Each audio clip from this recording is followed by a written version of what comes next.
Delhi high court जज के घर केस की तस्वीरें सामने आई। 500 रुपए के नोटों से भरी 4-5 अधजली बोरियां मिली। इंटरनल इंक्वायरी रिपोर्ट सार्वजनिक। दिल्ली हाईकोर्ट के जस्टिस यशवंत वर्मा के घर से मिले केस की तस्वीरें सार्वजनिक हो गई हैं।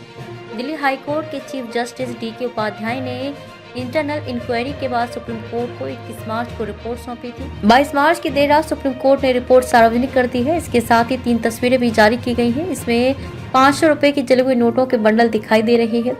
रिपोर्ट में कहा गया है कि 14 मार्च को जस्टिस के घर आग लगने के बाद फायर ब्रिगेड की टीम वहां पहुंची थी। आग पर काबू पाने के बाद 4 से 5 अधजली बोरियां मिली। उनके अंदर नोट भरे हुए थे। उधर रिपोर्ट में जस्टिस वर्मा का पक्ष भी है, जिसमें उन्होंने कहा है कि जिस स्टोर रूम में नोटों की गड्डियां मिलने की बात की जा रही है, वहां उन्होंने या उनके परिवार ने कभी कोई पैसा नहीं रखा। वो एक ऐसी खुली जगह है जहां हर किसी का आना जाना होता है। उन्हें इस मामले में फंसाया जा रहा है। जस्टिस वर्मा ने दिल्ली हाईकोर्ट के चीफ जस्टिस को सौंपे जवाब में कहा, 14 और 15 मार्च की रात बंगले के स्टाफ क्वार्टर के पास स्टोर रूम में आग लगी। कमरा पुराने फर्नीचर, बोतलें, क्रॉकरी, गद्दे, बागवानी उपकरण, CPWD की सामग्री रखने के लिए इस्तेमाल होता था। कमरा खुला रहता था। इसमें स्टाफ क्वार्टर के पिछले दरवाजे से भी जा सकते थे। यह मेरे मुख्य आवास से अलग था। घटना के दिन पत्नी और मैं भोपाल में थी। मेरी बेटी और वृद्ध मां घर पर थी। मैं 15 मार्च की शाम पत्नी के साथ दिल्ली लौटा। आग लगने के बाद आधी रात को बेटी और निजी सचिव ने दमकल विभाग को फोन किया।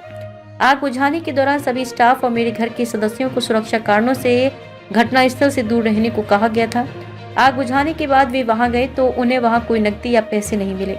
मैंने और न मेरे परिवार के किसी सदस्य ने कभी उस स्टोर रूम में नकदी रखी। ये राशि मेरी नहीं है। 15 मार्च की शाम दिल्ली लौटने पर आपका पहला फोन आया था। आपके आग्रह पर आपके पर्सनल प्रोटोकॉल सेक्रेटरी भी घटनास्थल गए।